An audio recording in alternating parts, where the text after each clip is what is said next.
At her position, so don't worry, don't worry. Today, we are standing here on the mainly used bridge over 71 Highway, the Bruce Watkins Expressway, to announce a next step in reconnecting communities.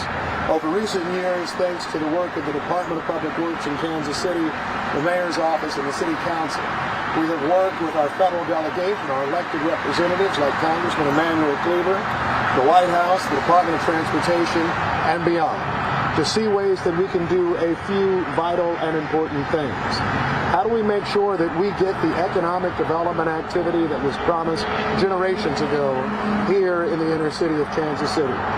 How do we try to make sure that where there is pollution with idling vehicles, where there is long-term traffic concern, accidents, injuries, and deaths, that we find a way to address those issues, to reduce them, and to remove any number of the harms that have impacted our community for too many years? And we will try to do this, make up for some mistakes of the past. While it is very hard to give people houses back, people like those in my family who lost them ages ago, while it is hard to rebuild neighborhoods and communities that were strong, that were vibrant, and that have been vital to our community, we see this as a next important step. A few key goals that we'll be taking in connection with this. Today I'm proud to announce that the next step in reconnecting our communities torn apart is that our request for proposals for our Rebuilding American Infrastructure with Sustainability and Equity project to study connectivity is now open to builders. That was a lot of words. What I'll say is we have a request for proposals for our RAISE grant application. Later this month, a request for proposals will open for the Reconnecting Communities project, not just here on 71 Highway, but also on the west side of Kansas City. I-35, of course, bisected that community as well. Last year, we gathered here to announce a $5 million federal RAISE grant to study how to reconnect black communities once split apart and displaced by the construction of this highway. And we will make sure that we do this. No longer will we have a place where pedestrians, even at the stoplights, at 55th Street, 59th Street, and Gregory, have to find ways to try to cross as quickly as possible. We will find a way to make sure that those of different abilities in a wheelchair or any other type of pathway are able to get across without fearing for their lives. And we will try to imagine what Kansas City anew can look like. Imagine a 71 highway corridor where pedestrians and bikers alike can traverse safely. Imagine an I-35 where you're not seeing a west side so cleanly split off from a Crossroads Arts District, which has seen hundreds of millions of dollars of investment in recent years, while the west side largely has not been able to. Although we cannot right all past wrongs, we know that we can do better, and we think that this is an important step. Some people ask, what will a changed area look like? Imagine a Prospect corridor that from Gregory to 51st Street, really Gregory all the way up to 47th, Cleaver 2, has new economic development and infrastructure investment. Imagine a place where we are actually doing the work to create sound barriers to ensure that people don't have to live with this noise, with all of the drama, all of the stress that they've been dealing with for years. And imagine us saying to neighborhoods, this isn't just about people flying through your community, it's about your community and what we're trying to do. That's what we're looking to do on Highway 71. That's what we're looking to do on I-35.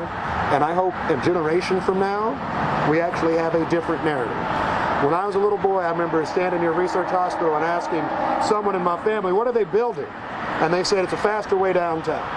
Didn't have anything to do with my neighborhood, didn't have anything to do with making things better for us. I would hope our answer for that next generation and that next little boy is, they're building something for us, in this community, of this community. I want to thank our City Council members for being here. Our first to speak will be the Mayor Pro Tem, the 5th District at Large Councilwoman and a representative for this area, Mayor Pro Tem Raina Park-Shaw. Thank you, Mr. Mayor. Good morning, everyone. I will try to speak loudly. Just imagine being one of the homeowners that unfortunately wasn't displaced, but has to endure this every day, all day. For them, I am excited about today. I'm excited about what this next step will mean for them and their families in the future.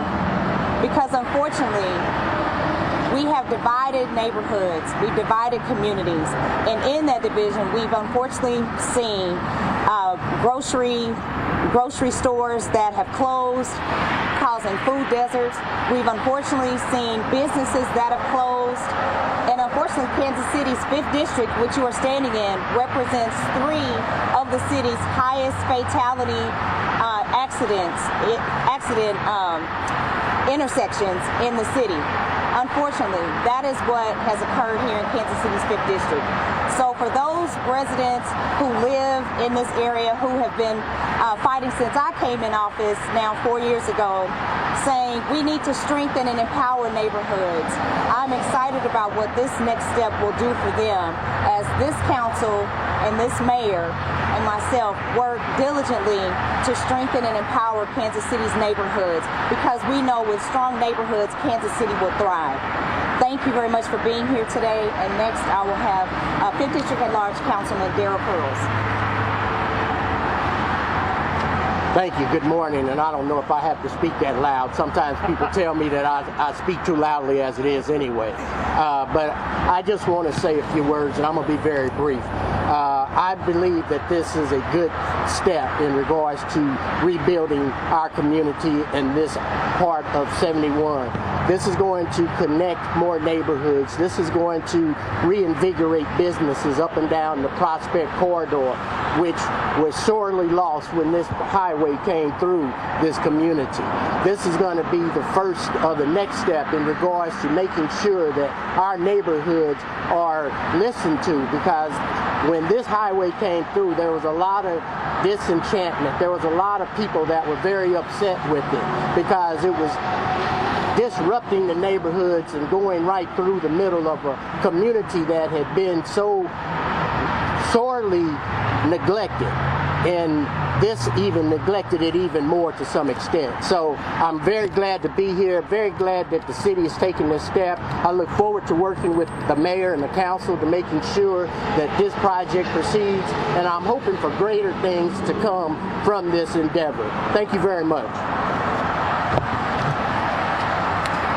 Good morning. My name is Melissa Patterson Hasley. I'm the City Councilwoman for the 3rd District at Large, and I'll also be brief. There's not a lot that needs to be added to the discussion. I think we all know how important it is that we try to correct something that was a travesty, and really understand that our infrastructure decisions have long-standing consequences on both families, but also children.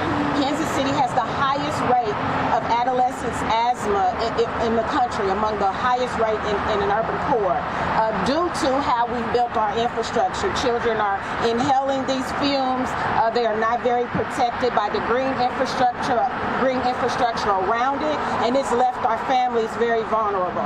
So we have an opportunity to correct that, but as we're making other large infrastructure decisions around the city, we should also keep in mind the long-term consequences, including the health of our kids and families. So congratulations for embarking on this journey to reimagine what this corridor can look like, and I'm very excited to see what will undoubtedly be some positive changes. Thank you.